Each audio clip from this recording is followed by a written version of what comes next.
All right, good evening, everyone. Thank you for participating in tonight's Sustainable Development Workshop series. Tonight, we're going to be focusing on project financing. I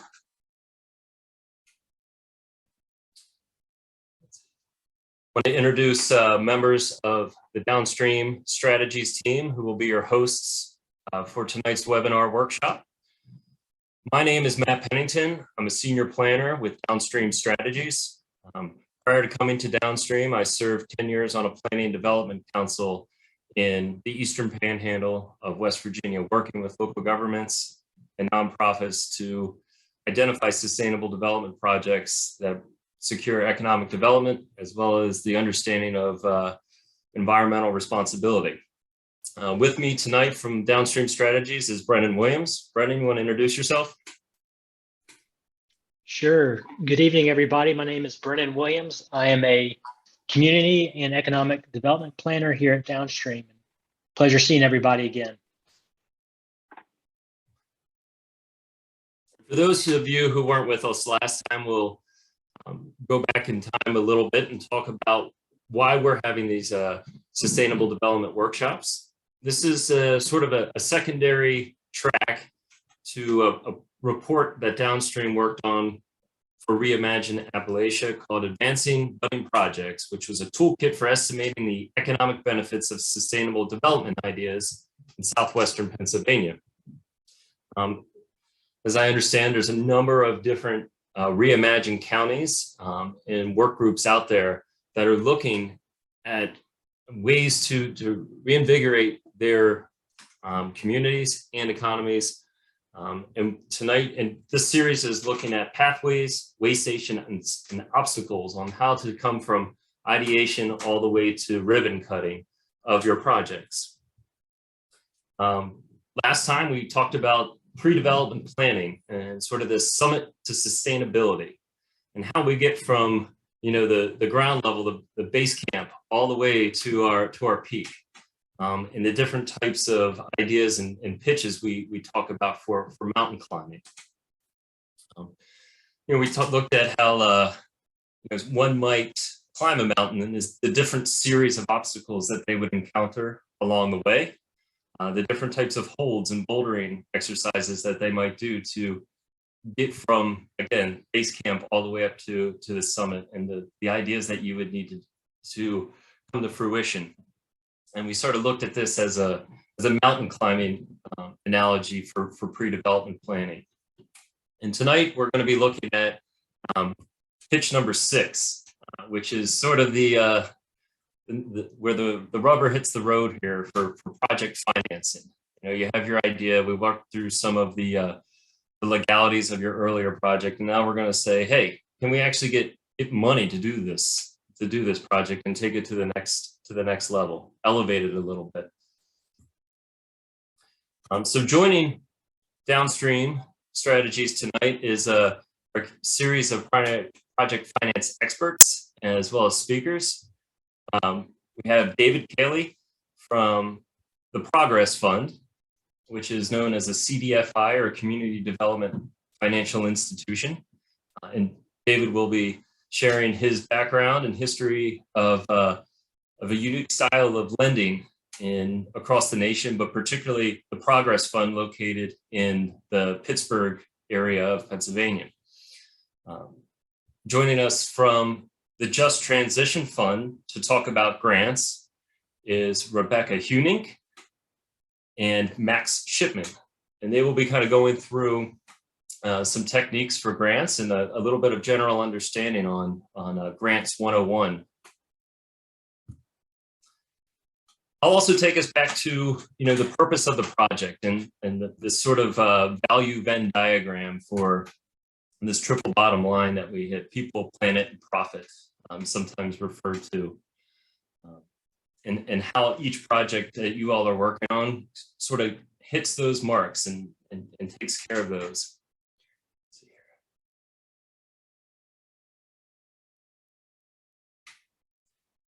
But specifically tonight, we're going to be focusing on the economic side of this triple bottom line. And before we get into that, we're going to go over a couple ground rules, so to speak, to kind of focus our minds on the economic side of that triple bottom line. And the United States of America is based in a capitalist economy, right? We are capitalism, and so profits equal sustainability, as well as laws equal stability. So without those laws in the general banking institutions and giving institutions, and even the grants, so to speak, we need to have stability within that frame of mind in this economic system. And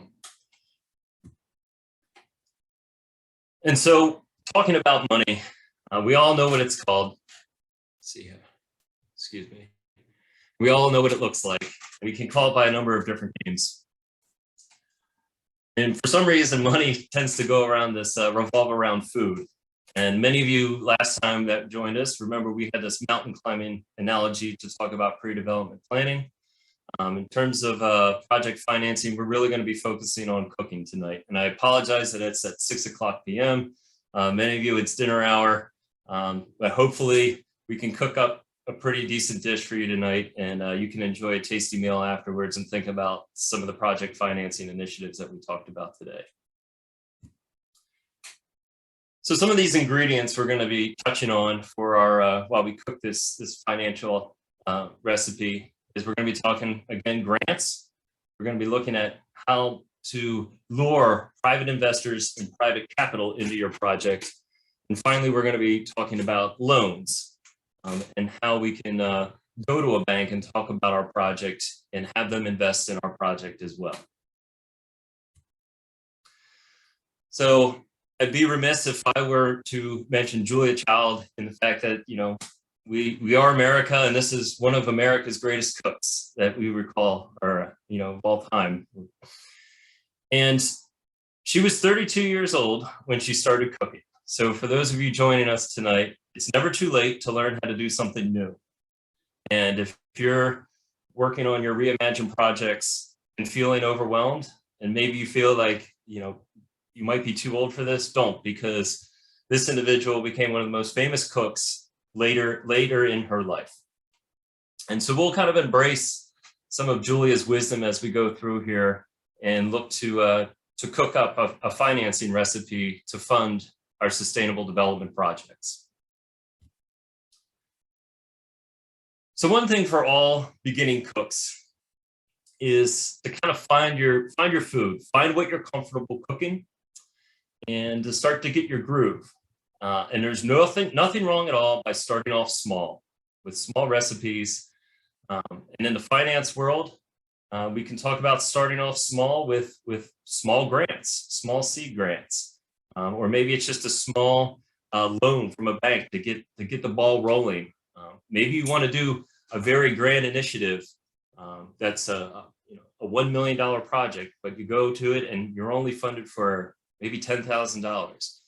How can you start off small and make the most of that $10,000? You know, that can really build your confidence as a program director or a manager of a project, but it also trains you up to kind of change up the recipe as you go forward. Once you're kind of successful with one dish or one financing mechanism, you can just start to expand on that. You can take on bigger, larger, bolder recipes or bolder finance projects that would require more funding. And as you gain confidence through your program development, so too will your project investors, whether it be granting organizations, lending institutions, or capital investors looking to fund sustainable development projects. So with that, I'm going to hand it over to the Just Transition Fund. Max and Rebecca will be talking about Grants 101 and how that grant ingredient can be blended in and mixed in with your financial recipe for your projects. So Max, Rebecca. Thank you. Go ahead and get my screen going here. Just a second.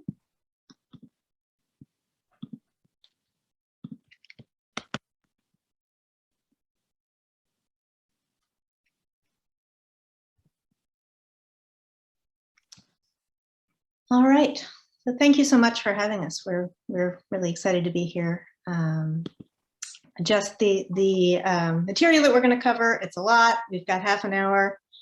We're gonna jump right into it. But our main goal is to help you understand how grants fit into that project financing picture and know what you can do now to lay the groundwork for grant funding. We're going to go over some grant basics, role of grants in project financing, how do you prepare, some specific opportunities, specific agencies to consider, and how the Just Transition Fund can help. And I will let my colleague Max talk about the JTF. Yeah, thank you, Rebecca. So the Just Transition Fund, we are a national organization whose goal is to strengthen and diversify local economies for and with coal communities hardest hit by the transition away from fossil fuels. And we do that by supporting and advancing solutions that are equitable, inclusive, and low carbon. And we work in a number of priority communities across Appalachia, the Midwest, and the West, including in Western Pennsylvania and the Ohio River Valley, where I believe most of you all are joining from tonight. So excited to meet you all and hopefully partner and show you some of the services that we can offer.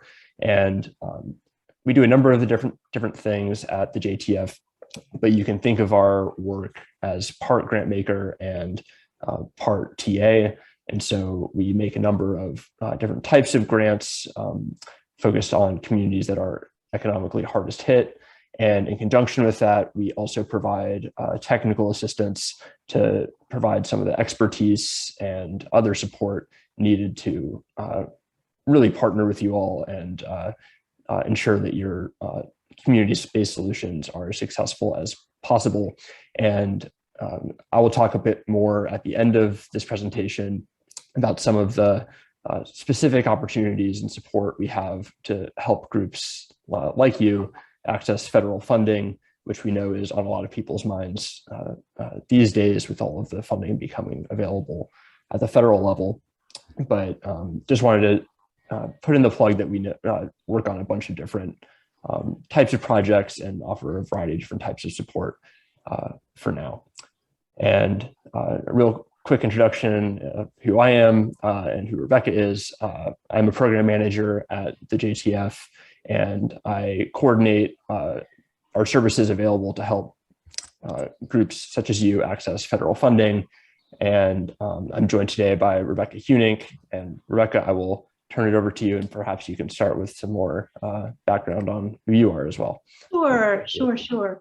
I support the Just Transition Fund as a technical assistance advisor, which means that I am contracted to help communities like yours figure out how they can best access and make good use of federal funding. I've been doing this work, helping communities get federal funding for economic development projects for a little over 20 years now. It's been a long time, and the landscape has changed and shifted a lot in that time, and we're in a really interesting moment for grants. And so I'm excited to be here talking to you all about this very timely topic. So just some basics to start off with. I think that there are a lot of myths about grants out there. So just to bust one really quick right off the bat, people think grants are free money. Not so. Grants are a whole lot of work. And that's not just the work on the front end, right? With developing a proposal, submitting a proposal, that can be an incredible amount of work. But then there's a whole bunch of work involved in negotiating with the funder, implementing the project, reporting, all of that. So what I'm going to do in a minute is really sort of go into that work. And so what does a grant look like? It's a lot more than some free money. So what is a grant? If it's not free money, what is it? It's a contract, right? It's a contract to do work that advances a funder's mission. We tend to use a lot of weird language about grants, which is, I think, how some of these myths get started. We use award and won, and terms that really sound like you're winning a prize. And if that prize is to do a whole lot of work, then great, you won. But really, it's a contract, right? Think of it as a contract. And so you are bidding on a contract to do work that the funder wants to see done. And just to, I think I had this briefly on the last slide, but most of what I'm saying today is going to be focused on public sector grants. So that's federal, state, sometimes there are local public sector grants, but a lot of it also applies to the private sector. So foundations and corporate grants and things like that. But as a default, because of this moment with so much federal funding available, I'm really talking from a federal perspective in this case. Okay, so what does it look like in reality? The first step is groundwork. You got to figure out what the funder wants, and you got to turn around and look at what you're doing and say, okay, if that's what they want, what are we doing that they might be interested in, right? Where is that mission overlap for you? And then this is a part that often gets skipped, but it's super important, even at the federal level. Make a connection. You need to make a connection with that funder. And that looks really different depending on the funder, depending on the agency. Different agencies have different ways of working, but there should be a connection of some sort. In some cases, that's, say with USDA, Department of Agriculture, that's usually reaching out to your local rural development office to make a connection with one of the program officers and tell them what you're interested in, tell them what you're doing, and they can help you navigate that. Same with the Economic Development Administration. Most of their funding goes through the regional offices. You have an economic development representative assigned to your state. You connect with that person, let them know what you're interested in, and they help you navigate. So I think this is a big piece of the grant process that people often don't know about when they're first coming to it. And if you take away one thing from this presentation, it should be that this is an important piece of the process, reaching out to the funder and connecting with them before you apply. So the next step, and you notice this is just one step in the process, is the proposal. This is what people think of as writing a grant. Actually, within this step, very little of it is writing. There's a lot of other work that has to be done. So you have to look at the fine print, look at all the details of what they want from you. You have to design your project in detail before you start writing, so you don't have to suffer and rewrite a bunch of times as your project evolves. And then write and submit the proposal, which should take multiple revisions, seek feedback from experts. JTF can help with that. And submitting ahead of the deadline. So that's step 2 in the grant cycle. What's next? Okay, then they get back to you, right? If you get a grant decline, don't let it drop, right? If you're interested in this agency, the next step is to contact them, ask for feedback. You know, not all some agencies will send you feedback automatically, and some won't. Some you have to ask for it. Always ask if they don't send it to you automatically, because it's incredibly valuable to know, you know, what their feedback is, what it was that they did and didn't like about the project, and use that to plan for future proposals.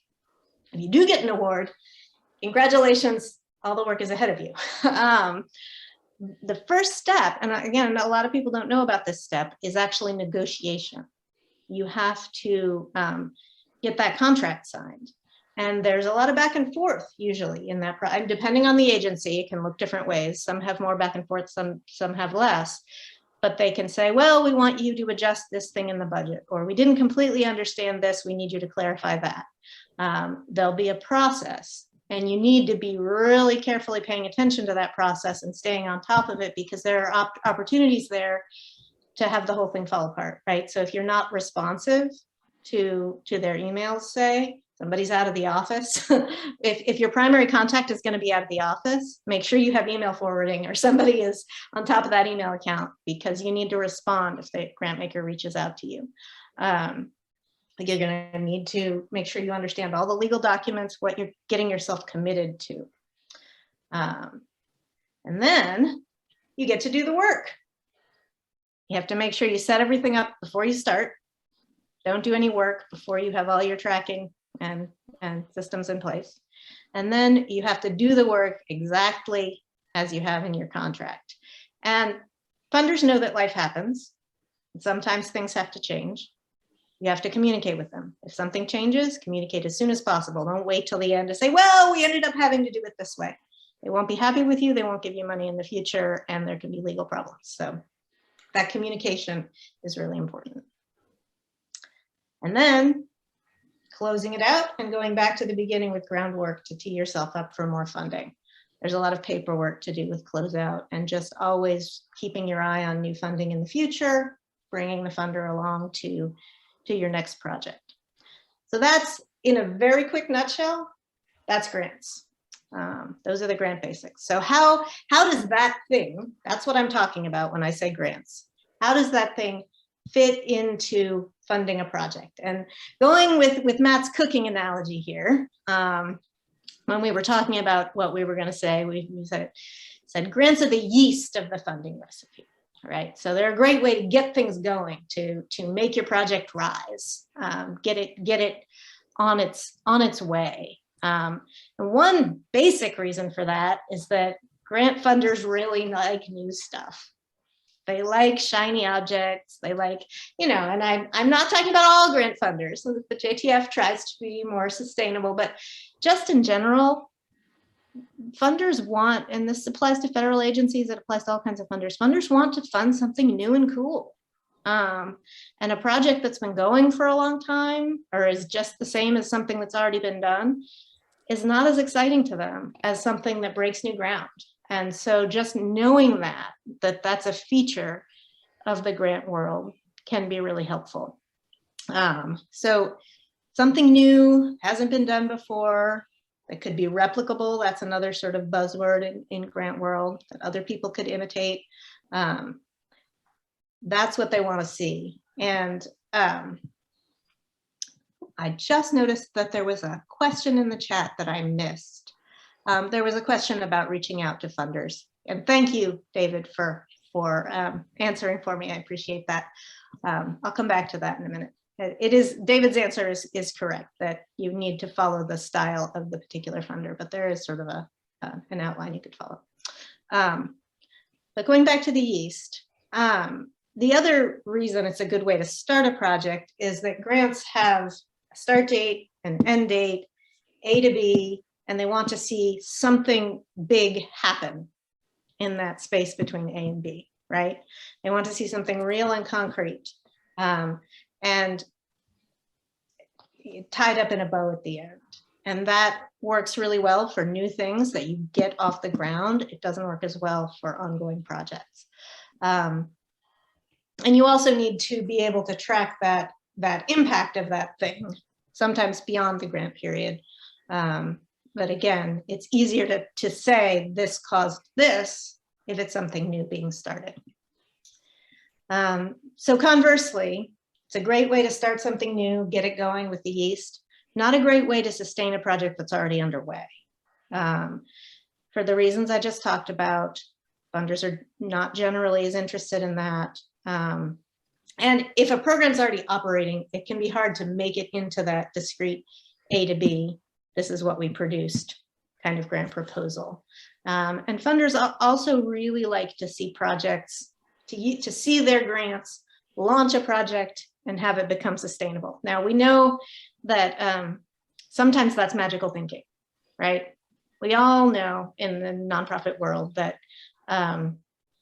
grant funding, external funding is incredibly important. It will continue to be. There's not always a way to make a project truly sustainable, but they really want to see that. And so ongoing funding can be a challenge.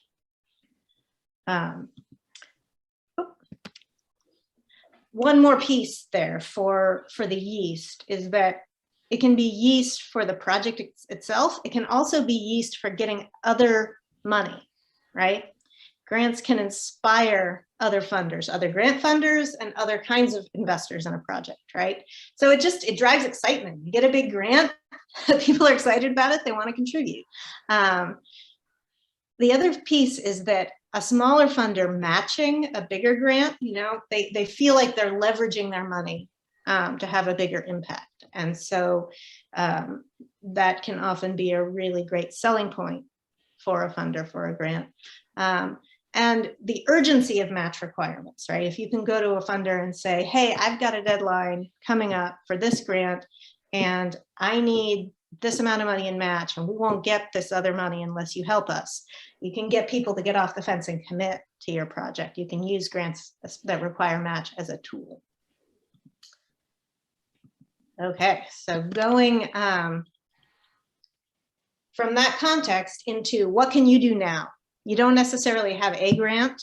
I'm just going from the premise that you don't necessarily have a grant that you're working on, but you do need to prepare even if you don't have a specific grant to work on. So the challenge is that sometimes solicitations, and by solicitation, I mean whatever the funder is using for that term. It can be an RFP, a NOFO, a NOFA, an RFA. There are lots and lots of jargon, but I just use solicitation because it kind of covers the whole gamut. You still can do a lot of legwork in advance. When a solicitation comes out, you usually only have like 30 to 60 days to respond to it. So you need to do as much as possible in advance. This can be a real challenge, especially right now. A lot of agencies are coming out because they've got new funding from Congress. They're coming out with new programs, and that can be challenging, but you can still prepare. And I just want to talk about how. So the first way is to keep your ear to the ground, pay attention. And this is really hard because everybody's got a lot going on. Your email boxes are full of stuff, but I'm gonna ask you to sign up for more email lists. And we've got several here, and we're gonna make sure everybody gets a copy of these slides later so you can access these links. Sign up for the email list of the funders you're looking at. JTF has a newsletter. The Interagency Working Group has a funding clearinghouse. That's great. So signing up for all these things is a really good thing to do. Attending events like this, webinars, is a really great way to hear about what's happening in the funding world, and just networking with your peers and funding organizations, taking that time to figure out what's happening. That's really helpful. Thanks, Max, for putting the newsletter there in the chat. Oh, the next thing is, even before you're looking at a solicitation, understand what it is that's happening for you and how you can frame your needs, right? So having data about your community at the ready is really good. And I've included some links to some sources here, but really keep up with that data on what's happening in your community, because if you have some really interesting statistics, something that makes the need in your community or the context stand out, that's really helpful, and you don't want to have to be digging for that while you're also writing the grant. And stay on top of your planning processes, right? So the JTF has a lot of good resources on the website, the Blueprint for Just Transition. Make sure you're doing those processes with your community so you know what's needed. Then when a grant comes out, you can take that and use it to develop it.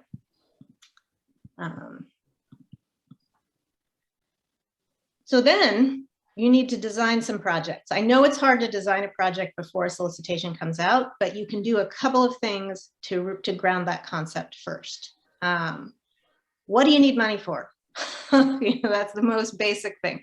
What do you need money for? And then answer these 3 questions to get a handle on how you would use a grant for it. What problem are you solving?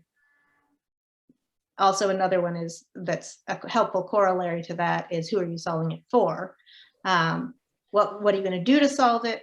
And what kind of impact would solving that problem have? If you understand those things, when you get to a grant solicitation, you're going to be in a really good position to get what you need. So. All right. The other thing you can do while you're waiting or in the interim is laying the groundwork for matching funds. It's really common for federal agencies to require some percentage of the project to be covered with non-federal money.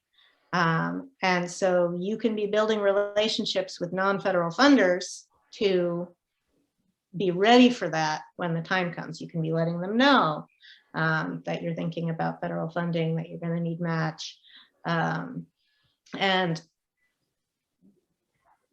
make sure that they know as soon as you know what grant you're going for, make sure they know the deadline, because usually you have to get them to commit and sign on the dotted line and submit that with your grant. So that's a big project, and laying the groundwork for that ahead of time is really, really important. So the first thing to do is look at your prospects. Who's there? Who do you need to ask?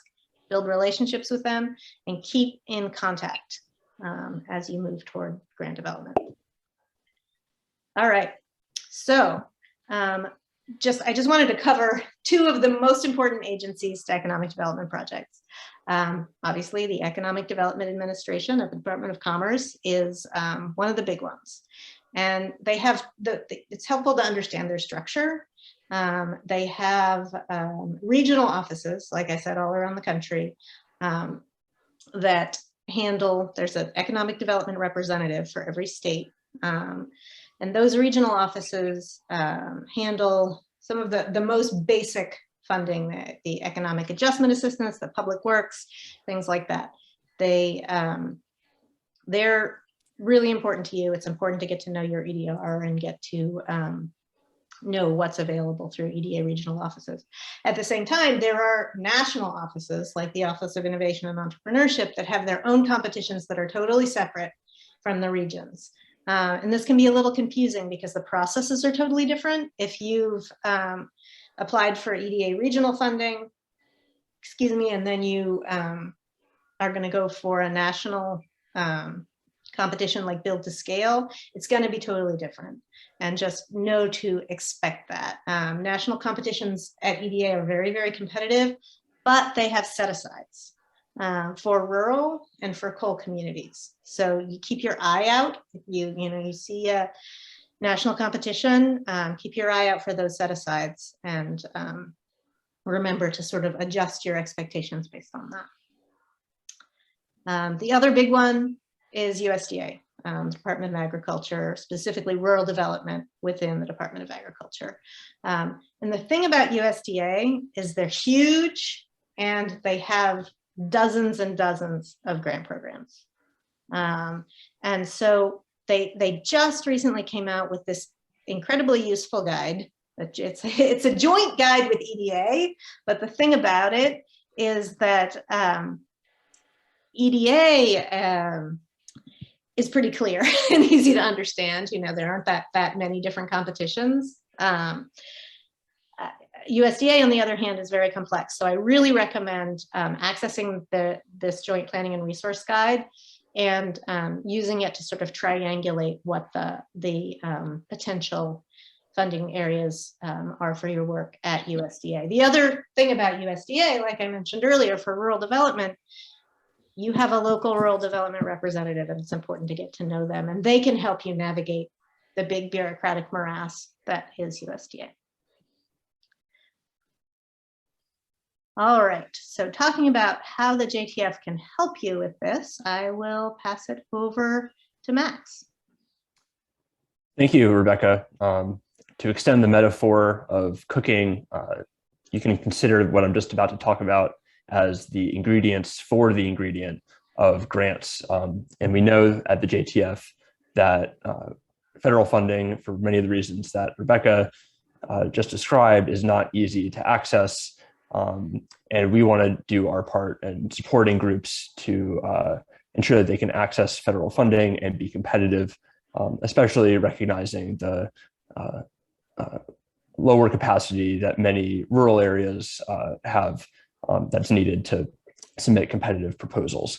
And so I mentioned at the beginning of this call that the JTF has a range of different services. And today I really want to focus on the two services that are about accessing federal funds. And that is a combination of grants and technical assistance. And both of these things are that I'm going to talk about are designed for groups that already have a project, a concrete project in mind that they want to apply for federal funding for, and probably already have an idea of the federal opportunity that they want to apply for as well. And so the grants, to talk about those first, those are available on a rolling basis, and I will provide links to both of these in a second, but they're available on a rolling basis and go up to $25,000, and they can support a range of costs associated with developing a competitive proposal. So that might be hiring a grant writer, it might be conducting additional research and analysis that's needed to really strengthen the application. All of those sorts of things we would consider eligible for this type of grant. And you can also apply for matching funds. Rebecca mentioned earlier that many federal programs have matching fund requirements from private funders such as the JTF, and we want to help meet those. And so you can apply for part or all of your grant to be matching funds.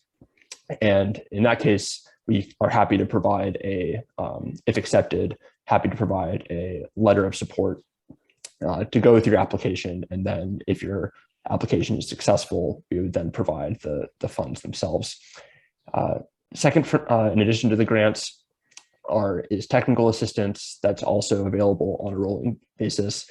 And this is provided by our team of experts, including Rebecca here, who you've heard her expertise so far tonight, but I promise you it's only a piece of her knowledge, so she has a lot to offer. Our experts have a ton of experience helping communities access federal funding, and they can provide one-on-one consultation with you for questions large and small, whether it's about something having to do with grants.gov, or if you're curious if you're eligible for or competitive for a certain program. All of those sorts of things are available, and we are happy to connect you with them. And in addition to that consultation, they can also provide a proposal review once you have a draft ready and want to know if it's competitive. They can take a look and provide their insight, having worked on a number of those proposals before, how you might strengthen it and really be competitive for the agency. A quick note is that I mentioned that these are both designed for groups that already have a project developed. That said, we have some funding available for early stage planning projects where you don't necessarily know what economic or workforce or broadband initiative you want to get funding for. And so we do want to see at some point that you would like to access federal funding, but we know that there might be a need for longer term funding where the project isn't nailed down yet. And so I encourage you to email me if you're interested in that. Next slide, Rebecca, thank you. A little bit, so all of this information is contained in the links that I'll share in just a minute, so don't feel pressured to write it down. But here's kind of what we're looking for. I mentioned at the beginning of this call that our goal is to strengthen and diversify local economies. And so we want to prioritize our support, either grants or technical assistance for community economic development projects, workforce development projects, or broadband projects, either infrastructure or affordability or otherwise, that's tied to economic development opportunities. And across all of those, we prioritize support for work that is led by and serves low-income, Black, Indigenous, and people of color. And finally, Rebecca alluded to replicability earlier, and that's something that we try to focus on at the JTF and by supporting work that can serve as models. And so since we work nationally, we would love to see what you're doing in Western Pennsylvania, say, perhaps be replicated or inform the work of someone working in Western Colorado, perhaps, or somewhere else. And so there's more details and available in the links I'll share, but this is just a quick overview of what we provide. And please reach out to me. My email is in another slide here, but I'm happy to answer any questions you have about our services and whether you can qualify for them. And so with that, I think we can take questions or save them for the end, or however we'd like to do it. But thank you. What do you think, Matt? It seems like there were just 2 questions. I'm happy to jump in and answer them. Yeah, absolutely. And before we get to the questions, just want to kind of highlight exactly why we're using this cooking analogy to talk about project financing, because it is a lot of work. And there is no silver bullet that's going to necessarily fund 100% of your project. And as Rebecca mentioned earlier, and Max mentioned earlier, even within a funding recipe, there's ingredients that have ingredients into them as well. And you have to start to kind of talk the talk and know how to work with these different ingredients to sort of stack them up and blend them in to get to your end project goals. So I want to hit one question that Etta Albright asked, because I think it's really, really interesting in terms of this recipe analogy that we're using. And Etta's question is, when projects require partnerships, is there any particular strategy to approach funding that would be used for a particular aspect of the project? And that just gets me thinking. It's like, yes, that's great, because that particular aspect of the project is the ingredient within the recipe. So Rebecca or Max, you want to elaborate any more on how to build partnerships? Again, those recipe or those ingredients within the ingredients. Sure. Partnerships are really important, especially to bigger federal grants. Usually an agency is looking for organizations that can do a lot of different things, and especially in rural areas, one of the best ways to meet those requirements is to partner on a grant proposal with another organization, or a group of organizations that can do everything that needs to be done to accomplish the project. And the first thing you need to do, again, this is sort of preparing, right? We're going to go with the food analogy. We're going to say preparing your mise en place, right? That's what Julia Childs would say, right? So you need to prepare those relationships beforehand, right? What a grant funder wants to see, they want to fund partnerships that are strong and established, right? You need to be able to prove in your grant proposal that you have worked with this other organization before, you have strong relationships, you'll be able to hit the ground running and get this work done. So what you can do now is think about the kind of work that you want to do, think about what your strengths are, and think about who you might need to partner with, whether that's a public sector or private sector entity, to get that work done, and be making sure you're building those relationships and talking to that other entity about, would you be interested in going in on a federal grant with us? How might it work? How might we work together? Who would be the primary applicant?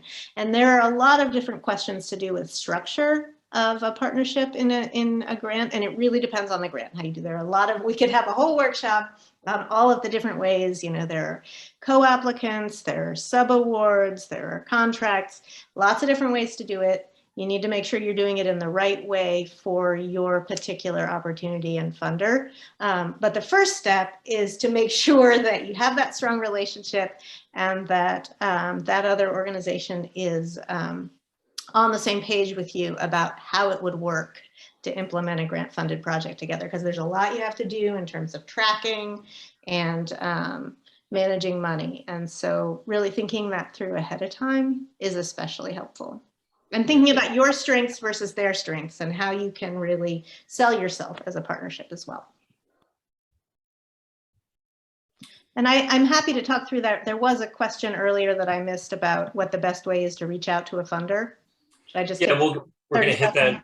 Yeah, we'll hit that just in a minute, because Etta did have a follow-up to that, where they're looking at a lot of different variety of partners, mostly in the cognitive health and neurological health, and need for coaches and mentors. So, I'll again frame this in the cooking analogy. If you're cooking a stew, right, you're going to have to maybe make contact with a fishmonger that can get you a different type of like seafood for your seafood stew. Or if you're cooking some sort of rack of lamb and you need to go find a butcher that carries a specific type of cut, you need to make those partnerships from in your community or that are available to you before you can even start to take on an initiative like that. So absolutely reach out, find those folks that will be able to partner for those different types of aspects of your project. And then, yes, thank you, Rebecca. We had another question earlier on, which is when regarding to reaching out to the funder and the best strategy to reaching out. So Max, Rebecca, and even David chimed in on that. If you want to talk about that for just a few moments. Sure. Just, there's as David's right, that it really varies depending on the agency, and you should follow the practices of the agency. The general practice these days is to do email outreach first. You don't usually call somebody cold. Usually you do some email outreach, you give them the background of who you are and what you're interested in, and you either ask your questions directly in the email or you ask for a time to meet with them to ask your questions. And if it's a situation where there's a deadline coming up that you need to ask questions about, put that in the subject line of your email. Because one thing to know about federal program officers is that they're totally overwhelmed. They were overwhelmed before all of this new funding, and now they are double, triple, quadruple overwhelmed. So in your subject line of your email, if you have a deadline coming up and you need to ask about that competition, put question about competition name, due, date due, so they can know how to triage their absurd email inbox. So that's, if you remember one thing about reaching out to program officers, that's what I would do. And just be really respectful of their time, because they don't have a lot of it, but they really want to help you, and it really is their job. Max or David, any insights on that? Rebecca is our resident expert, so I always defer to her on her good advice. I've been here nodding the whole way through her presentation in agreement. Great, great.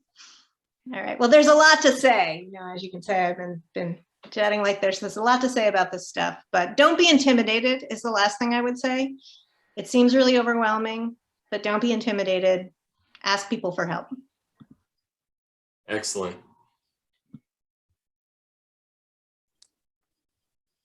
Well, thank you, Rebecca, for all of that knowledge and experience that you have regarding the grant world, and a realistic approach to starting off. That yeast, that starting period. So, and as Rebecca said, it can be overwhelming, which is, nothing wrong with starting small and going back and building your confidence. And then when you get comfortable, expanding and changing up the recipe to get to those final stages of your project. And thank you to Just Transition for presenting tonight and being a committed partner with this workshop initiative. So we'll go back to some words of wisdom from Julia again. And you don't have to cook fancy, complicated masterpieces, just good food from fresh ingredients. And we're going to highlight some of the ingredients here because Rebecca kind of, peeled the onion back a little bit and showed us a few layers. She talked about USDA grants. She talked about Economic Development Administration grants. There also could be, maybe a couple teaspoons of philanthropic organizations, coupled in with some maybe tax increment financing, capital investors, things along that nature. So again, this is where we're starting to build this recipe out, right? And, you have a recipe maybe handed down from your great grandmother on how to, cook a certain dish. But, you go to the grocery store and they might be all out. This may have been a kind of a scary sight about 2 years ago when you went to the grocery store and there just really wasn't much. And right now we seem to have, logistic issues and supply chain issues right now that really haven't resolved themselves since. It seems like every month there's something that's either out or on low supply and you can't get what you need.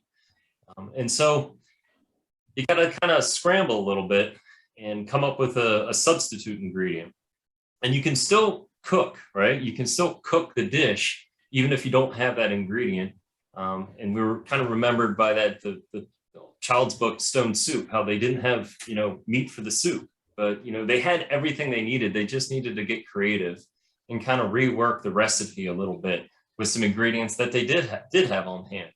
So if your go-to granting agency or your go-to funding agency isn't doing a grant that year or isn't doing something, you got to figure out, you got to kind of be flexible and be nimble and know where to grab funding when you can and take advantage of those opportunities because you're a good cook, right? Because you've experimented enough to know how to get the job done.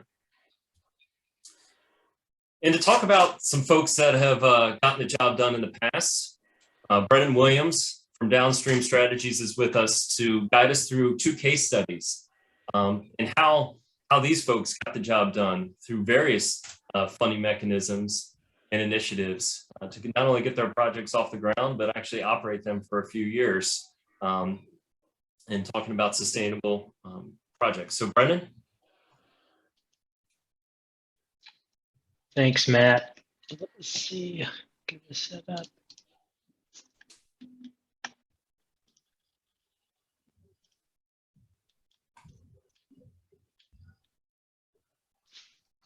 So again, everybody, my name is Brendan Williams. I'm with Downstream Strategies. And tonight, I just want to go over 2 case studies I think drive home some important lessons when funding your project. First, we'll look at Austin, Texas, where a proposed eco-industrial park provides a great example of the multiple funding sources needed for larger projects.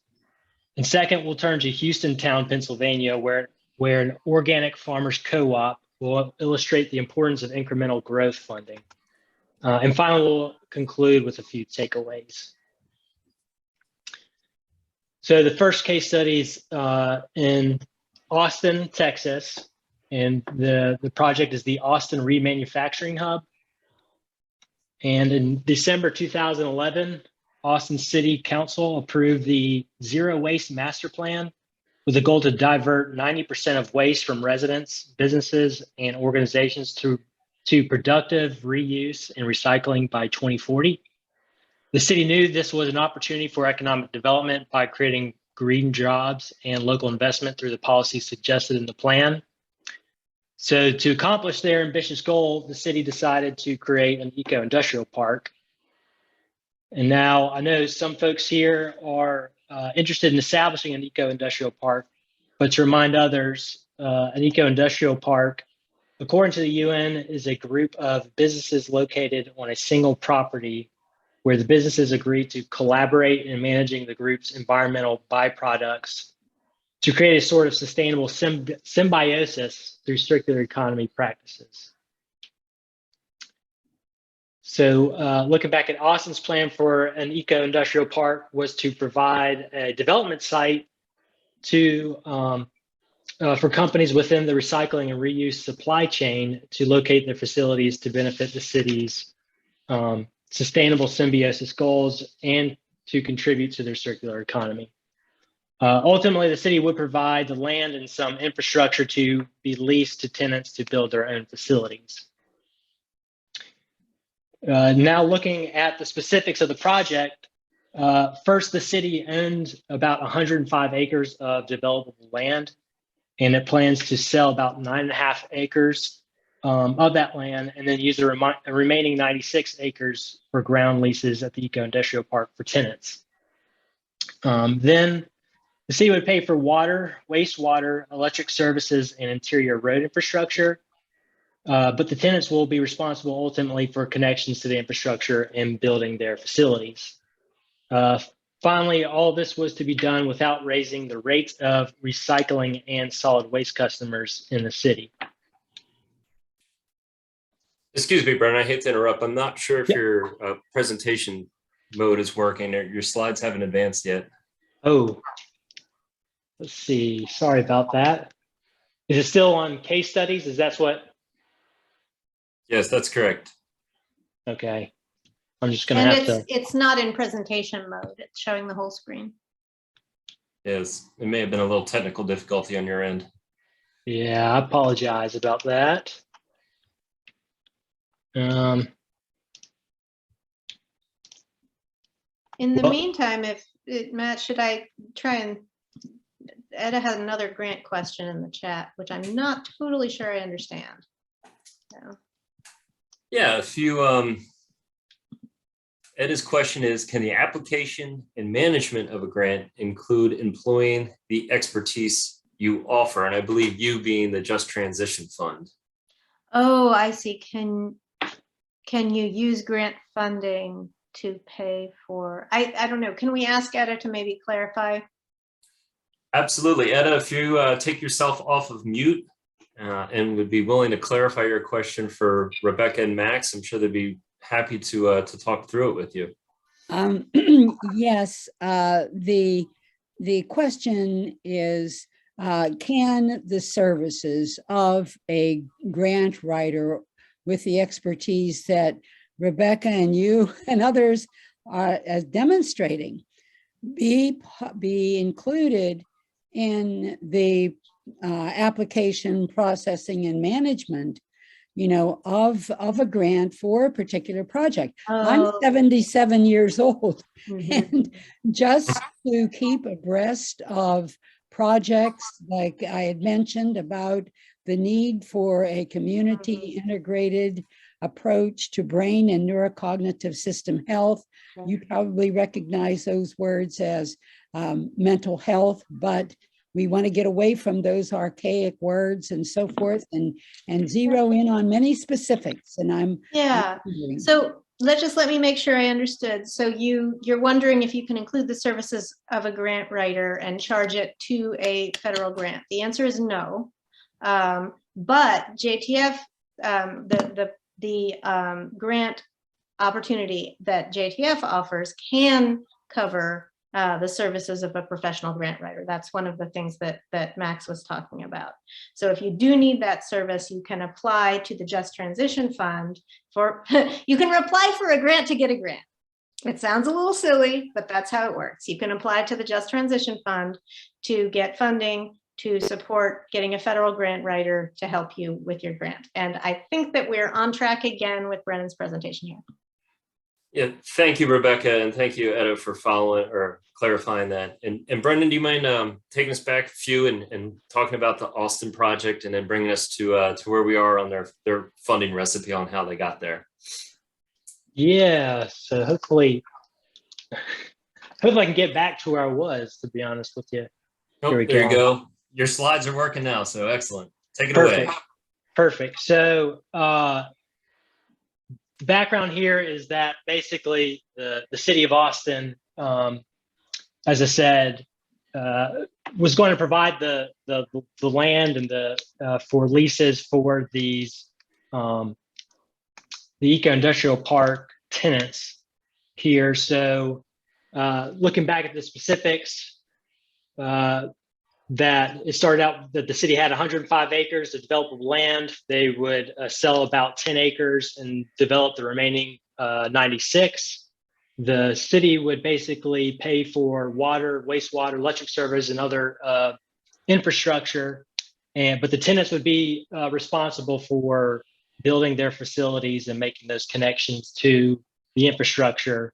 And this whole project has a very ambitious goal of minimizing costs so as not to increase the rates for the existing and future ratepayers for solid waste and recycling services in the city of Austin. So the city has a project, and so how are they going to pay for it?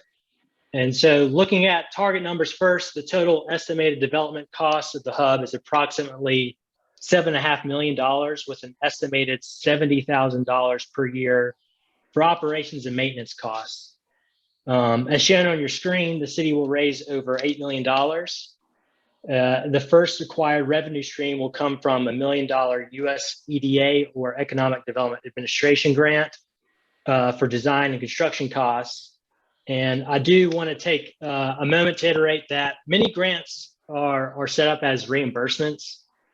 And so it will not only take some money to get this money, but I think it's important to remind everybody that it also takes some money to spend the money. So it's not, Yes. as Rebecca has said, Yeah. It's not just free money. There's no rewards. So it actually, as a reimbursement basis, it can get kind of tricky, especially for these big projects. So second, the city received a 20-year loan from the water company for almost $2.4 million to pay for the water lines. And third, over $1 million will come from the lease of a separate property to a private business.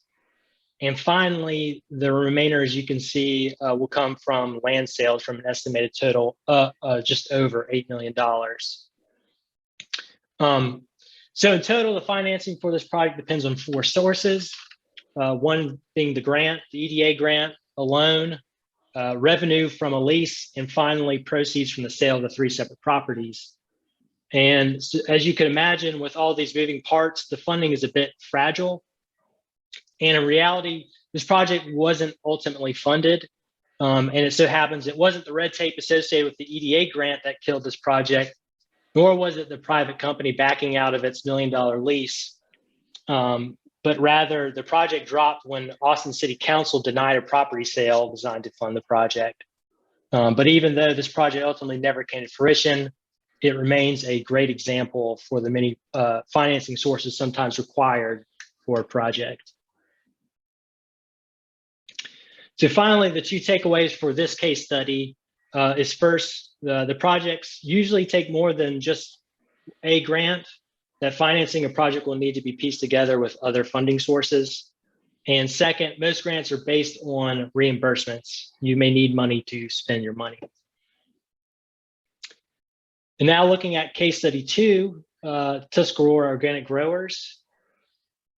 The Tuscarora Organic Growers is a producer-owned co-op that was started in 1988 in Houstontown, Pennsylvania by Jim Crawford at the new Morning Farm. And at this time, in 1988, Jim noticed the huge demand for organic produce in the DC area. And realizing he could not meet the demand on his own, 3 farmers and a part-time manager came together to form the co-op. From its inception in 1991, the co-op was able to operate from New Morning Farm. Then in 1992, the operation expanded to an offsite facility. However, the management of the offsite facility proved too difficult. So in 1993, the co-op decided to move operations back to a parcel next to New Morning Farms with small phased growth. So I know this, I don't want to be too hokey here, but I wanted to incorporate something a bit goofy in hopes to help this material land, particularly on a Tuesday night via a webinar. So as an illustration, this face represents the co-op's optimism in their new venture. And as you can see, our young farmer here is bright-eyed and bushy-tailed at this moment to expand operations to a larger market. So as you can see, everything is working just fine. He's maintaining here on this slide. And it'll progress. This will work. Here we go. So then with the offsite facility, things get a bit frustrating and it's time for a change.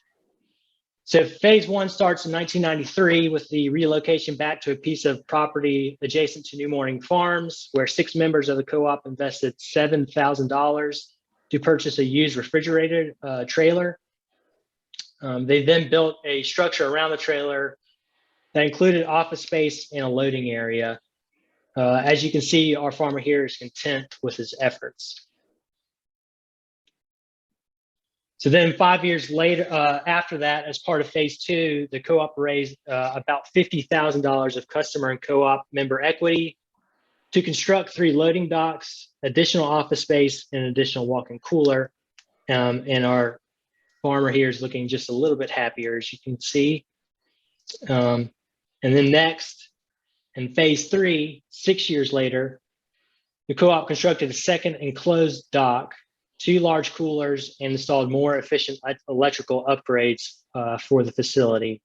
This work was financed with 2 bank loans totaling $180,000, one of which was through the Progress Fund, which David can speak to in a moment, hopefully. And then finally, 7 years later, after that, phase 4 included a shipping and receiving cooler for staging product and allowed flexibility the types of produce available for purchase.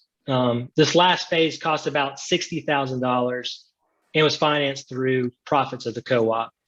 And so as you can see, our farmer hasn't been any happier than he has been in the past few phases.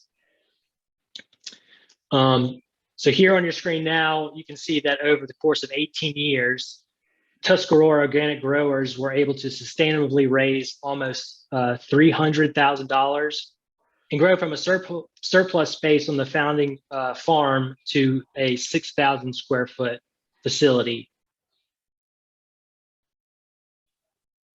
And now a few takeaways from that case study are that first, small incremental steps built a sustainable business. And second, the project allowed for appropriate scale and capacity for that growth. And so ultimately to take home tonight from the two case studies, I think there's two important points to remember is that one, that projects usually take multiple funding streams and not just grants. And two, that small incremental financing yields sustainable projects and it also yields happy farmers. And with that is all I have for the two case studies. And I will return my screen to you, Matt.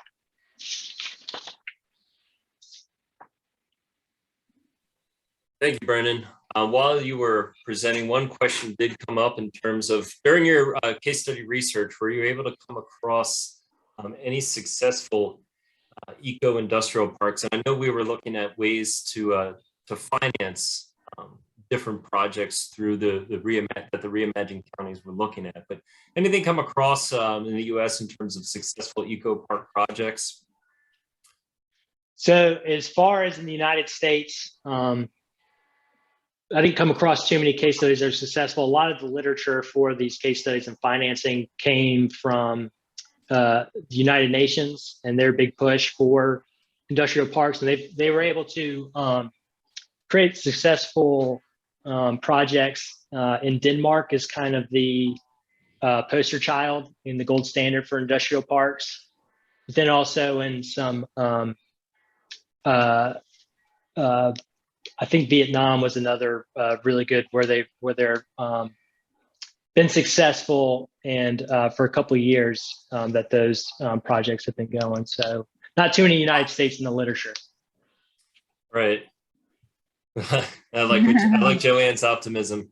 Right and on. really, and sometimes it's eco industrial park. What does that truly mean? Is it a reuse park? Are you remanufacturing recycled goods? Is it zero emissions? It really just depends on what that definition is as well. And we have some. I do know of a couple examples of where industrial parks are using more sustainable energy practices and things like that. So Joanna, we can definitely look into more of that and try to find you a few more case studies of ones that are operating outside of our project finance sphere that we're looking at today. So thank you for your question. And I want to kind of hit back on something that, Brennan mentioned earlier. Even though that one in Austin didn't work, we'll take the words of Julia again. Just because you make a mistake doesn't mean you should give up, right? Mistakes happen. They certainly happen in the kitchen. And just because you have an idea and you see it through, sometimes it doesn't work. It doesn't come together. Like a recipe doesn't come out. It doesn't turn out that all right. Doesn't mean give up. You should. Because the more you know, the more you can create. And now that you know something doesn't work, that's knowledge into itself as well. And also what Brendan just shared with you today is now that you know that sometimes it takes money to get money. And like he said, and reimbursable. Hey, we got this grant, $1 million grant. We have to put $50,000 out just to get this thing started that we don't have. So those are things that you need to be aware of. And start to navigate as you're kind of cooking up this finance recipe for your project. And so when you're getting used to the recipe and getting used to the skill of project financing. There's a little bit of tools of the trade, so to speak, this to accomplish this, like our artisanship of cooking, you know. And you know, in this cooking, these are some of the basic things you need to create what you envision. Right? If you're cooking an Italian meal, you need a sauce pot and something to boil noodles in, and pasta in, and a good knife to chop, and a good cutting board to have all your ingredients spread out onto it. And the same can be said with project financing. And one tool I'm going to talk about just briefly is TIFs and what those are and how they work very quickly. And so TIF stands for tax increment financing, and it's set up through your local government. They adopt a certain TIF district, and essentially future revenues based on the idea of a project that you envision. So you can use those revenues to leverage future financing. And I love this because I got this, I photocopied this from someone I learned TIFs about many, many years ago. And just like an old hand-me-down recipe, I still turn to it to this day, and with my little hand notes scrawled on it. So briefly, we'll talk about how a TIF works and how you create revenue based off of kind of the idea of something. So let's say this is your project area here. This is a 16 parcel TIF district that your local government decides to adopt because they have this rundown shopping mall here that is vacant at the moment and basically becoming blight on your community. Well, within those 16 parcels, their average tax revenue, or their base assessed value, which is an important thing to remember, is $3,000 per parcel a year, which means the local government receives $48,000 in tax revenue to pay for schools and roads, other types of initiatives, maybe pay for other type of debt financing, things along that nature. And that $48,000 is frozen in time when the TIF district gets set up. Next comes this idea of the mall renovation. And the idea is that they're going to create this incubator business space, or sort of like an art kiosk. They're going to reimagine what that mall could look like and have different shops. Maybe it could be, artists' sort of residential spaces and little workshops for them to be in. And that idea says, hey, that's a good idea. And it's going to bring people into this community more so than that mall did, and bring businesses into here and sort of locate next to this new incubator space or these art kiosks. And that sends up the tax revenue from the average being $3,000 to now being $3,500. Okay, so now the new tax revenue that's brought in for those parcels is $56,000. We still need to pay the original base value to the schools and to the other public services of $48,000. But what that idea has created is an additional $8,000 in revenue, so to speak, that then can be sold on the private market to a bonding company or to a bank that wants to invest because they have to comply with a Community Reinvestment Act, or CRA. You might have heard of that before. And now all of a sudden, over 30 years, you have $240,000 that can be leveraged for future financing. This could be something similar for this art district down. This is the torpedo factory in Alexandria, Virginia, where it was literally an old torpedo factory owned by the military during World War I, World War II. And they transitioned this entire space into sort of an artist gallery where artists work out of these kiosks and sell goods. The artists pay their lease through the sale of their goods. It brings people into the area. Restaurants now locate around it. Different shops now locate. This has become a destination in the Alexandria, Virginia area. And so this could be an example of a similar type of project. Maybe now that that's going on, another idea that could come across the street in the same TIF district is a sort of educational training center for research and development of maybe sustainable materials or reuse, that can take recycled goods and sell them to the artists who want to use them in different sculptures or different media that they have. And it could be somewhat of sort of this sustainable type of art that could go on into this district. People like that idea. And now that average revenue goes up to $4,000 per parcel. And so in year 2, you have an additional $16,000 of those parcels that's now flowing into this local government, while the remaining 48,000 goes to schools and other public services that are frozen in time. This idea can snowball, so to speak, once things get going and create excitement. In the end, let's say by year 30, that average parcel is bringing in $3,700 each, creating $37,000 over that 10-year time period. Adding it all up to $90,500 per parcel and multiplying it by 16 over the 30-year period, you now have created $1.4 million just off of this idea of this reuse center and this, creating this sort of art kiosk area that was once an abandoned shopping mall. So that's a very, very crash course on TIF districts as a whole, and using these tools to envision what you want. And with us today is David Kahley from the Progress Fund. And I hope he can share some of his history and what he was hearing and how he envisioned he could have impact on his community through impactful financing and impactful lending. So David, take it away. Okay, glad to do that. And I'm going to give it a Perseverance Award to everybody that's still here at this time, especially with the weather in Western Pennsylvania right now.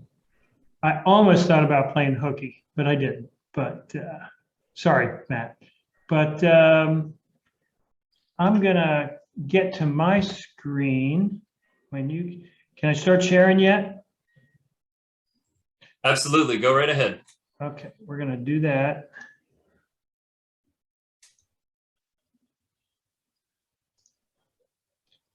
And do you see the one that says the Progress Fund Creative Lender? Yes. Okay, good. Thanks. Okay, so, and I'm going to close my Outlook so I don't have to look at my day tomorrow. It's already scary enough.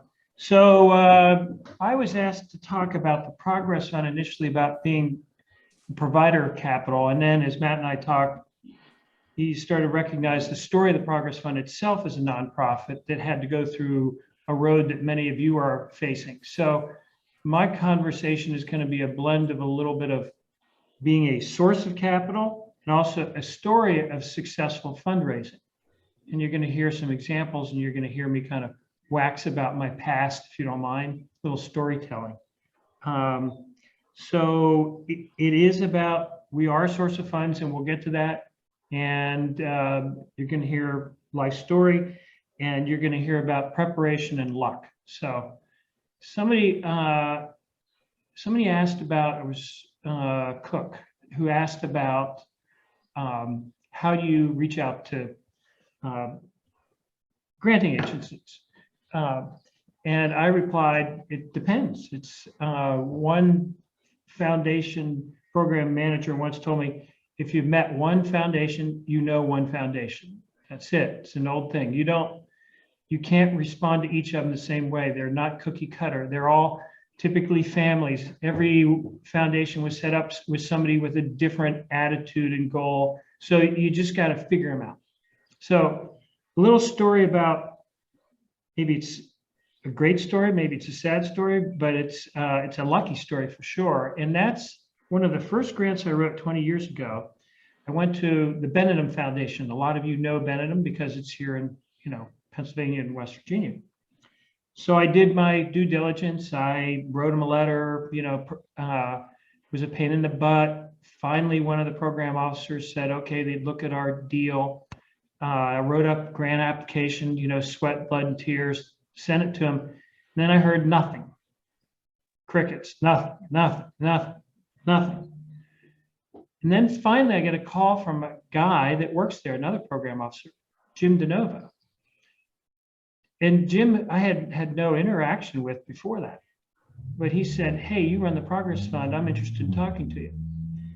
So we talked, and I eventually get a grant. But the story of my grant application is kind of interesting. So we'll just forget the woman that was the program officer.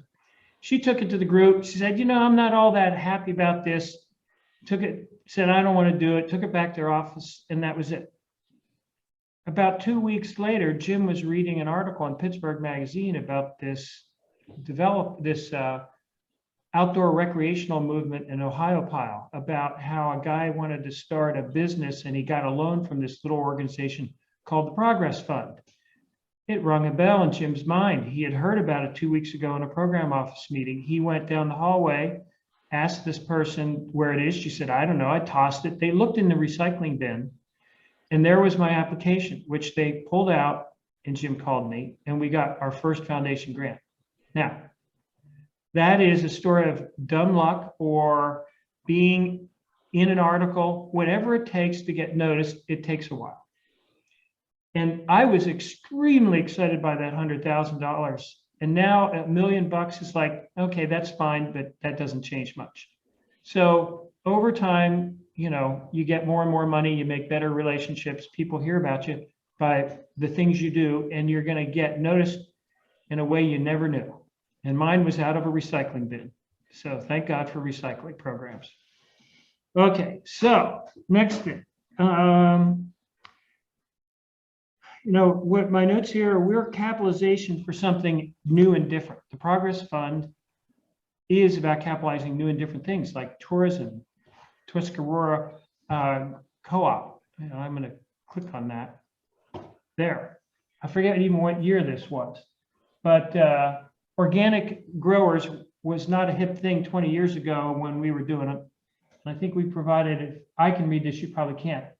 We lent them $65,000 for equipment, and we also got them a $75,000 Department of Agriculture loan. So we actually put in 100, not doing my math now, it's too late, $140,000 in the project at that time. So we were something new. We were doing these things that most people weren't doing at the time. So to do that, the Progress Fund had to be formed. That was 25 years ago. Yours truly did it, along with another person, Karen Post, and she's still here as the CFO. So we're the founders, and we're still here doing this thing. But we had to create a whole new organization to get the change we wanted. And a lot of you are doing that too. That's your goal, to make change. So here's another note that I wrote to make kind of as an introduction. So my words are about creative change within the guardrails of capitalism, because I needed somebody else's money to get accomplished what I wanted. And my early investors didn't give two shits, pardon my language, really about the programs that I was thinking about, but they were willing to give a chance with a small amount of money. And then the whole process over the 25 years has been taking their little money, do something good, and move on and do another one. Tell them about it, introduce it to them, show them the goodness. We get more money, we do more. And we go from $100,000 grants to, I'm now doing a project that's $9 million in Pittsburgh, because I just said to these funders, I can do this, and they now trust me. So from 100 million to 9 million, takes a while, it's perseverance, but that's what this whole grant game is. So I'm going to go back to this slide, and we're back to, so who's the Progress Fund? So we are a community development financial institution. If you chunk that in two, the first two words, we're about community development. We're a nonprofit. Okay, it's not about Dave Kahley getting rich. It's about the community getting strong. So you own as much of this organization as I do. We're about community development. It's a financial institution because it's all about money, because it is capitalistic society. And if you want to get most things done or anything impactful, you need money to do it. I know money's dirty to some people, but then they should go do something else. I don't know, move to Idaho. But that's the world we live in. So we work within a financial framework. We serve all of Western PA, Northern West Virginia, in Western Maryland. And from this region, we're all kind of made out of the same woodsy stock, if you would. So for 25 years, we've been thinking outside the box. Tourism, when we first started, was considered heresy, stupid. Everybody was chasing smokestacks. Nobody knew what an espresso was in this area. Rafting companies were, a bunch of dirt balls. They thought of us as hamburger flipping jobs. And it was my goal to change those attitudes, to create a tourism and hospitality industry. And here's the kind of things we've been funding now: breweries, wineries, distilleries, inns, vacation homes, campgrounds, adventure sports, climbing, gyms, rafting, bicycling, restaurants, food producers, all very cool stuff, all kind of take it granted for the new generation. But this stuff did not exist 25 years ago when this Pittsburgher returned home after 10 years out in Seattle. So most of what we do is provide business loans, and we do it at competitive interest rates. I say competitive because some people say it's about low interest. Well, it's just about getting the money you need, and a good business should pay reasonable rates. So let's go to my next slide. We talk about successes. I actually like this mountain climbing routine because that's why I moved to Seattle from Pittsburgh in 1985, because I was a climber. And actually, I met my wife climbing, and we spent 10 years out there. And this is Mount Rainier, if anybody recognizes, which I summited 9 times. And I didn't get to the top another 4 times, which taught me good lessons about getting to the top that I did 9 times. So, like you said, sometimes you strike and whiff, but, it's about preparation and perseverance when you get to mountaineering, and a little bit more like what we do here. So I'll delve a little bit into my background around here. I did move to Pittsburgh 1980 to work in the nonprofit world. I've been a nonprofit geek for 43 years. I've only worked in nonprofits. And I came to work for Pittsburgh History and Landmarks Foundation, which was fighting gentrification in the north side of Pittsburgh. People wanted to tear down those Black communities at the time. And somebody else had a better idea, Pittsburgh History and Landmarks, that said, let's save these historic buildings. Let's fix them up for the people that already live in the Black community. Let's invite others, but let's try to save the community. We created a place called Station Square, which is really the first waterfront development in the city of Pittsburgh. It's the first time Pittsburgh actually turned and looked at its water as a recreational area. And that was, in the late 70s. But then I got mountain crazy and moved to Seattle area and climbed mountains for 10 years and occasionally worked. But in all those travels, saw all these interesting backpacking places, climbing, and all the shops we would spend our money in, buying gear, buying espresso, going to breweries, going to distilleries, drinking coffee. And so after I was pulled back to Pittsburgh, that was what I saw as an opportunity that Western Pennsylvania wasn't really having. And so by identifying a problem, identifying the issue is that this stuff is cool. People are talking about Western Pennsylvania as having a terrible economy, yet all this opportunity that was obviously around, we started thinking about, well, what do these businesses need to get going? And it was capital. They needed loan capital. Banks wouldn't lend them money. So what did we do? We started a bank, and it was called the Progress Fund. And we've been doing the same thing the whole time since. So that's really what I did is took a personal knowledge and applied it to a nonprofit to try to make a big change in the world around me. And if you don't mind, Heinz Foundation paid for many of us to go to a leadership program for small nonprofits. And the whole 5-year process was, your nonprofit's only going to be as good as you are. That if you have if you have experience, goals, and you persevere, you can get done what you want to get done. So that's the story. And since most nonprofits are small and driven by the executive director, hopefully what I said maybe helps you go at it another week, month, year, or a decade. So there's where we serve. Most of our loans, though, are in this Western Pennsylvania.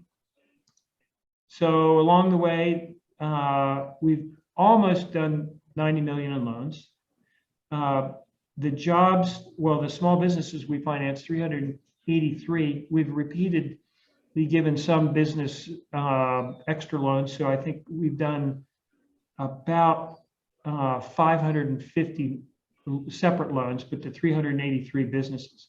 And they've created these jobs, 5,500 jobs. I created 4 here at the Progress Fund. They created the other jobs.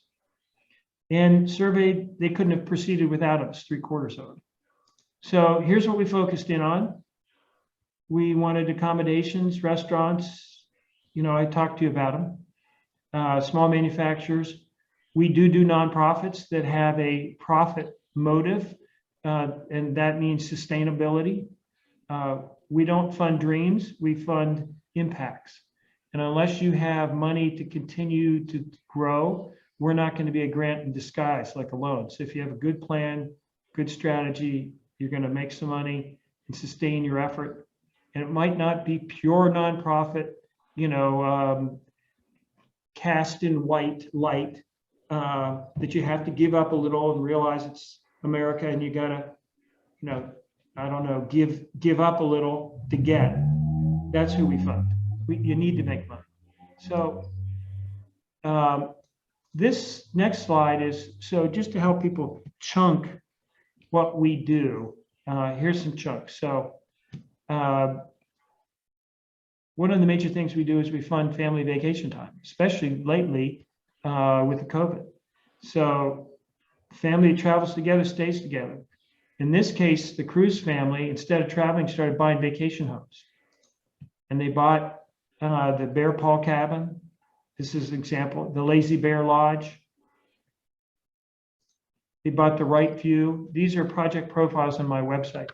But this interesting thing is that now it's not just the daughter that did it, but the other daughter and another brother-in-law and the parents have all bought houses with money from the Progress Fund to create the kind of tourism locations people want to go out and overnight and spend money in Western Pennsylvania, which needs more money in Western Pennsylvania outside of the city.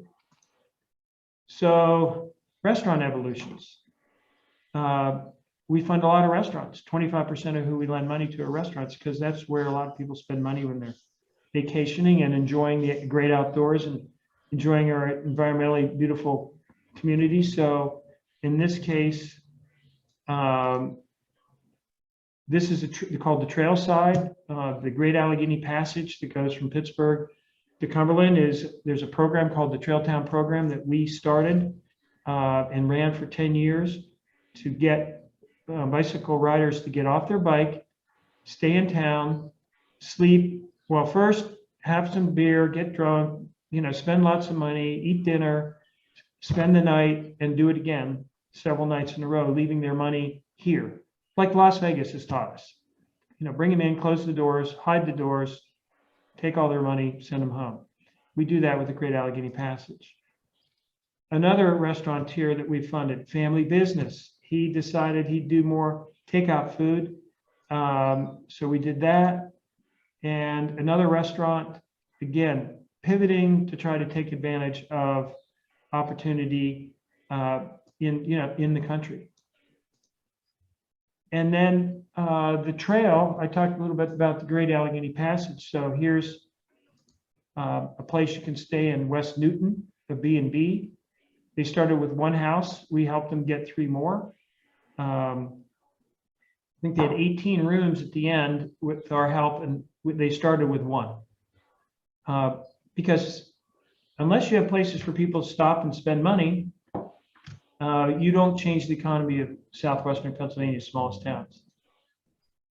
Rafting on flatwater sections.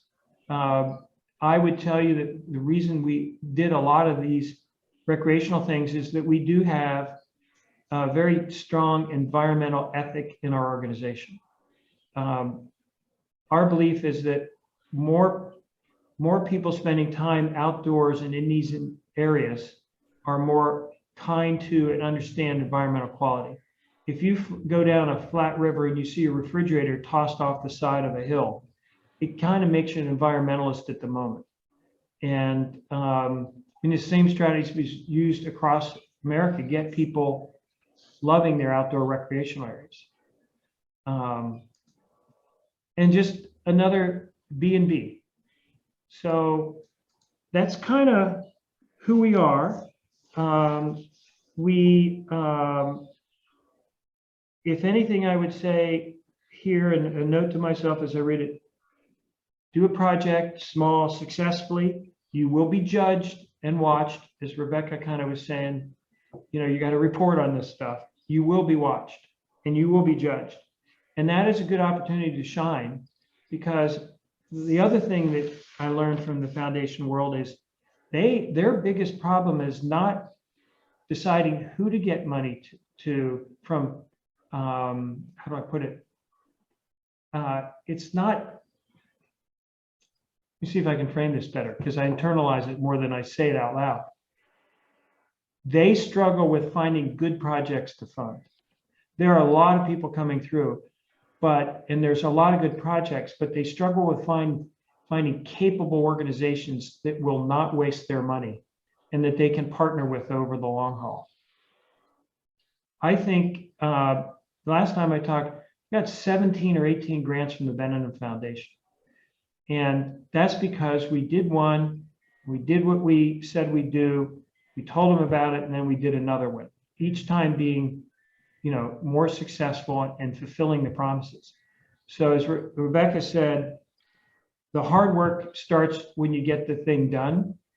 That is absolutely true. When you get the grant, it's really when the hard work starts, because you have to get it done as promised, because you're not going to get the next grant. So, it's just like life, right? You trust people that are trustworthy. So don't be impatient if you want to get big things done. With that, I'll shut up and let you pour some more Cabernet if you're lucky enough to have the bottle nearby, and answer any questions. Hi, David. We do have one question from Joanne. And Joanne asks, what kind of small manufacturing do you mean? So I assume you funded some small manufacturing or operations through the Progress Fund. And this question is asking me for you to elaborate on that. Correct, Joanne? So, I'm drinking Zinfandel, but I'm drinking Zinfandel. Joanne, your Okay. audio is, Joanne, your audio sounded like I've seen that Star Wars movie, and I'm not sure I understand the language. So, Yeah, Joanne, I've put you on mute, and I think if you want to elaborate a little bit more in the chat, maybe we can hear you. But I think David, if you have some examples of some manufacturing. Yeah. So we did a ski board company because, well, if we're inviting people to come out and ski in this area, we did that.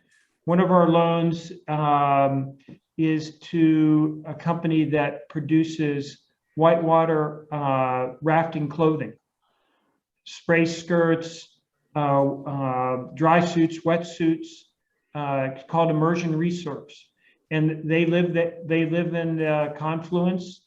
The people that work there live there, and so it's a lifestyle kind of business. We've done. I'm trying to think of some other ones we've done around it. There's a company that does lighting, puts lighting packages together. So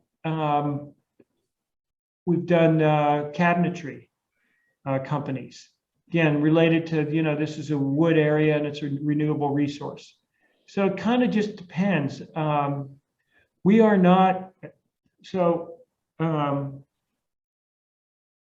I think rules are for other people, but not necessarily for me or for, I'm not a rule breaker, but I don't like rules.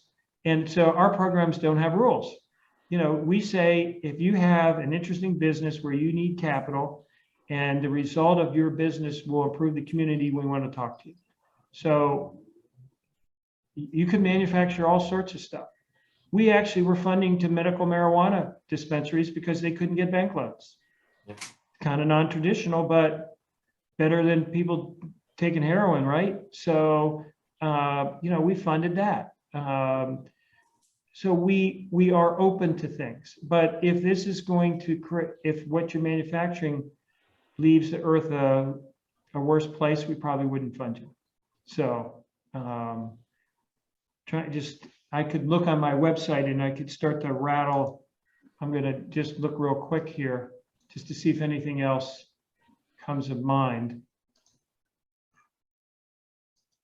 Sorry, pregnant pause, I know.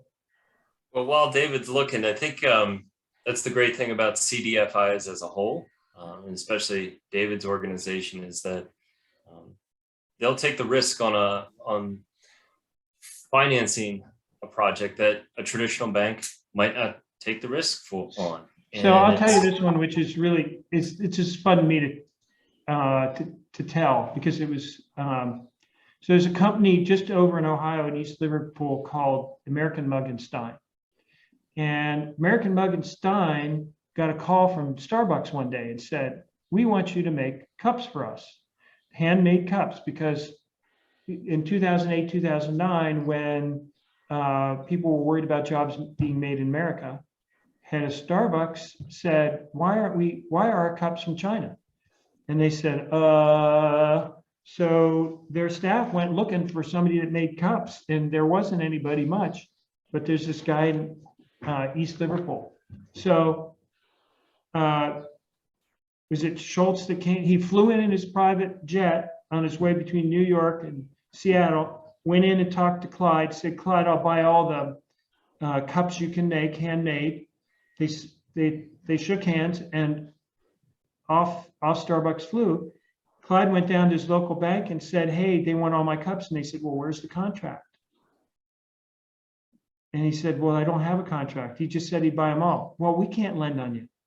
So he scurried around, he found the Progress Fund, and I said, wait, Charles Schultz, whatever, flew in, landed his Learjet, shook your hand. This is like an honorable business guy that's gone public nationally to say that he wants to do American-made products. And that's better than any contract ever signed. And so they only stopped buying the stuff about a year ago. And the guy still gets calls because of that one New York Times article. And he made cups that were sold across everywhere. And so what's the story? The CDF, they approached us. He had a good story, had a good reason. He didn't fit the bank's criteria, but it was going to have a lasting impact, created 10 or 15 jobs in this little town called East Liverpool, which is really on its lips. And so how do I write a program for that? How do I, come with an interesting project and we might fund it? That's how we look at stuff.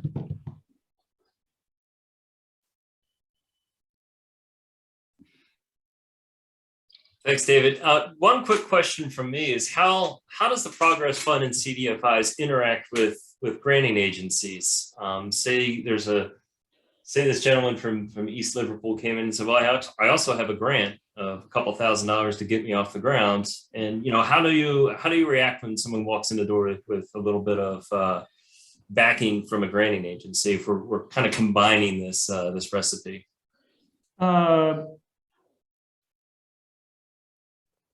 People need to show up with capital, and that could be a grant from an agency or a grant from grandma, right? It's really where'd their money come from, who do they owe what. It's called a capital stack, but we ask people to show up and tell us what they've got going, because I've never really met in my life two people exactly the same. I'm just never met. And twins are even a little bit different, right? So now you complicate it with a business and a different stage of life and experience. They're never the same. They're always different. So we just ask people, okay, what are you trying to accomplish? What funds do you have? What don't you have? And we've had people come in here we don't frequently do it, but with zero money in their pockets. And the joke of one guy is all he had is holes in his pockets. But he had a lot of experience and friends in the industry that told us this guy is credit worthy and will do what he says he will do. He's a person of his word. Okay. So we funded him. And so that there wasn't even any money. What mattered is that he had a good plan and was reasonable. So to answer your question, it always depends. But the more money you show up with, it makes it a lot easier. You know, so since a lot of folks on board are nonprofits, they're not really showing up. They're not going to pledge their own houses or their own finances. So they've got to go, you know, it's different for nonprofits. They need to bring some capital or commitment or proof, like I said, that they've done the project elsewhere and they want to ramp up. And so you could say, hey, we've been doing this for 5 years or 10 years or 15 years, and now we want to buy our own building or we want to expand into a new area. That's experience goes a long way too. Great. Well, thank you very much, David. And thank you to Max and Rebecca. We have a few minutes before we adjourn, and we allotted some time for some question and answers from our attendees. So if you either want, please feel free to write a question in the chat or take yourself off mute. We have a pretty small group that still remains, so I think we can all kind of be respectful of each other's time and ask a quick question. If you want to pull yourself on mute, whatever you feel comfortable with. Edna, it looks like you have a question. Find it hard talking about. Not sure. That's a question. Anyone else have a question? Well, I do. Edna wrote that I find it hard talking about nonprofits, especially when their CEOs make billions. I'd like to know which ones those are, because I would love to do that. Most nonprofits I know, people are working for pennies compared to what they could make out in the outside world. So, you know, most nonprofits don't make a lot of money. Well, David, I really enjoyed listening to you.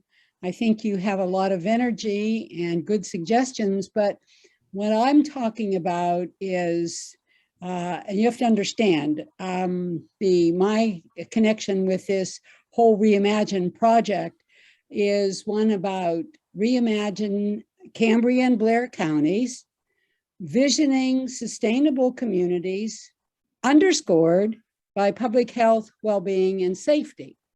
And those words were carefully chosen to do exactly against what you just said, and that's putting capital first, above health, well-being, and safety.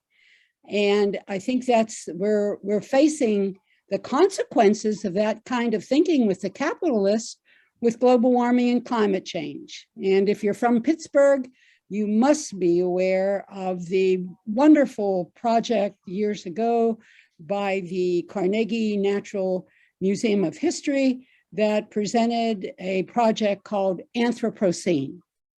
Now, it was only there for a little over a year, but it was powerful in showing the devastation to our planet because of capitalists without consequences, without consideration of consequences. So when I look at this now, David, and I'm being honest, you take the CEO of UPMC, supposedly $6 million. That's a nonprofit. What do we have as a consequence? People who can't afford health care. I've got a problem with that. So I really think that we need to use our creativity to put a conscience to capitalism where it is not our point of reference and profit. It's about health, well-being, and safety so that we can enjoy this life and others can too, and use everything that you offered to develop our potential, whatever it is. And there's a lot of people, unfortunately, and one of the focuses on the project that I worked with Heather was focusing on brain and neurocognitive system health, because we know that prisons have taken the place of healthcare institutions for many of these peoples, and it's very sad. So I would ask you to use your expertise in joining, maybe counseling me on how I can do better in my project of Cambria and Blair counties. Well, and I would tell you, can't do that. My mind is too small. What you're trying to do is too big for my skill group. I believe in, think globally, act locally. I'm pushing the rocks around in the world that I can, in the way that I can. And, is it fair that UPMC makes so much money and has a big building? No, but I'm not trying to right all the wrongs. I'm trying to fix what I can. So you hit the nail on the head, though, and it's true. Think globally and act locally, because if the way of life isn't sustainable and locally, what makes you think it's sustainable anywhere else? So, well, we could have an interesting discussion. I went to Penn State in the 70s and studied about global climate change before it even had a name. And I am dismayed by what I see. But again, I drive less and recycle more, and that's all I can do. So Ed and I need to quiet down and let anybody else talk. Thank you, David. Well, appreciate you both being good sports. We have about 4 minutes left, and please put any other questions in the chat. And while that goes on, I'm going to walk us through the next series of where we are in the Reimagine workshop. So again, please feel free to reach out to David in terms of the level of giving and projects that CDFIs do in general. Also, Rebecca and Max from the Just Transition Fund providing guidance on grants and how to get those projects started.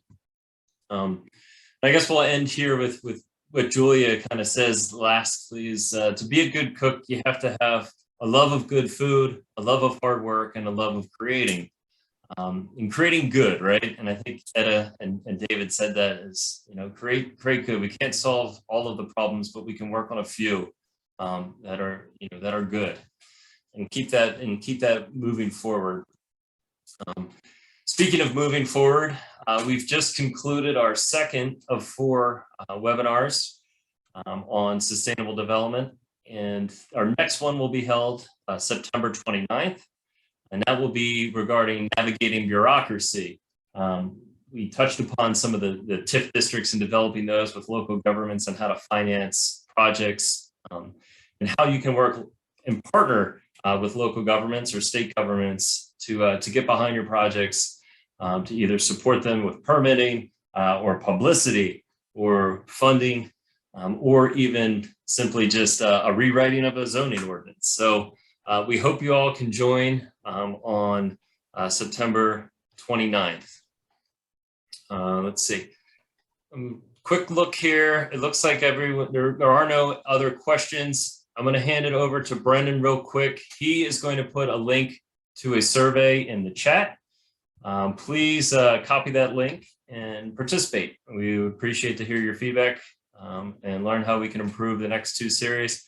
A big thank you to Rebecca Huenink and Max Shipman at the Just Transition Fund, and to David Kahley at the Progress Fund. His information there is in the chat. It's where you can find some other projects and what they're doing over in Western Pennsylvania. And also I'd like to thank Brendan Williams for doing all the control and the technical stuff behind the scenes. I appreciate all his hard work. And I'd like to thank Heather Haar from the League of Women Voters for supporting this education and outreach effort for Reimagine Appalachia. We're very thankful for her guidance along the way. And thank you to you for participating. Please, again, let us know what you think, and we'll see you next time on September 29th to discuss navigating bureaucracy for our next sustainable development webinar series. Have a good night and bon appetit.